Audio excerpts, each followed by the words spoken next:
Welcome back to The Heat. We're discussing China's economic and trade partnerships with Australia and New Zealand. Let's get back to our panel. Let's go to Victor. Victor, since Malcolm Turnbull took office in Australia, the United States has increased activity in the South China Sea. Is that a coincidence? Well, first of all, I think there are reasons why the United States are particularly interested in inserting itself militarily into the South China Sea. It does not demonstrate a caring for peace and stability in the South China Sea region. I think from the Chinese perspective, we interpret that act of the United States as a deliberate attempt to derail the peaceful rise of China, which will be a disaster, not only for China and the United States, but for the whole world. And if that ever happens, Australia's national interest will also be brought to ruins. Therefore, I think all the countries, including Australia, for example, need to urge that China and the United States engage with diplomacy and dialogue rather than escalate the stakes in the South China Sea. I think for the United States to travel at great distance to insert itself militarily, including sending B-52 bombers and aircraft carrier groups, for example, into South China Sea, as if this would corner China or cause China to back down. No, China will not do that. Both China and the United States are armed to the teeth. Both are nuclear weapons states. So if ever one side or the other does the stupid thing, pushing the situation over the cliff and plunging peace and stability in the South China Sea, or more generally in this part of the world, into an abyss, every one of us will suffer. Therefore, I think Australia should exercise really great vision and courage and wisdom and become a better go-between between Washington and Beijing, rather than only passively and being dragged along by the events and lose their own initiative of becoming a better force, exercising a better influence over the course of events. Ambassador Brown, talking about go-betweens, how does New Zealand view these rising tensions in the South China Sea? And does it perhaps have a role to play as a facilitator to, lower the temperature in the area? Well, we are obviously concerned about the potential for a rise in tension in the region. I listened to what Victor said. I would agree with some of it, and particularly that the threat and the impact upon New Zealand and Australia of a serious deterioration in the security situation in the South China Sea would be extremely serious for us. But I don't think one can argue seriously that the United States doesn't have a security role in Asia. It's had a security role in Asia since the end of the Second World War. Its relationship with countries in Asia is one of close cooperation. It has, through the regional mechanisms such as the ASEAN Regional Forum, it has been involved very deeply with China. And so there are regional methods for discussing these issues. There are bilateral channels. These have to be exercised and used actively. As far as a role for a country like New Zealand in this, we would have a role as a go-between or something only if we were asked to do that by both countries, and I think that's pretty unlikely. But we do have a role in regional discussions. We would work, and we have worked, and we will continue to work for diplomacy, for discussion. We will continue to urge all parties in the region to work together in accordance with existing mechanisms and new ones that may emerge. James, what is your view on this? Are these tensions over the South China Sea just a drag on on the growth of a healthy relationship between Australia and China on the one hand, New Zealand and China on the other? Look, my personal opinion is that a lot of these issues are in fact overblown. If you look at the Australian response to what's been happening in the South China Sea, it hasn't been to purely side with the US. That is not correct. We've taken a pretty balanced approach. So we've said that we support the US position of being able to run freedom of navigation patrols, but we have chosen not to join them in those patrols.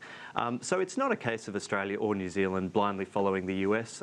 We're two countries that are quite capable of making decisions in our national interest. And look, sometimes that might mean we make our friends in Beijing disappointed, and in other times it might mean we make our friends in Washington disappointed. Think of the Asia Infrastructure Investment Bank, for example. Australia faced pressure from Washington not to sign up to that. In the end, we signed up to it because we thought it was a good idea, and it was in our national interest to do so. That's right, Sarah. Both Australia and New Zealand are members of the Chinese-led Asia Infrastructure and Investment Bank. And as James just pointed out, Australia faced pressure from the United States not to join. It did join. Does that tell us that ultimately the futures of these two countries are rooted in Asia? The future of these two countries is indeed rooted in Asia, and for Australia especially so, and it understands this. And it went through a very elaborate, in the previous government, when the Labour government was there, they put out a document called Australia in the Asian Century, which was basically about integrating itself conceptually at many levels with Asia.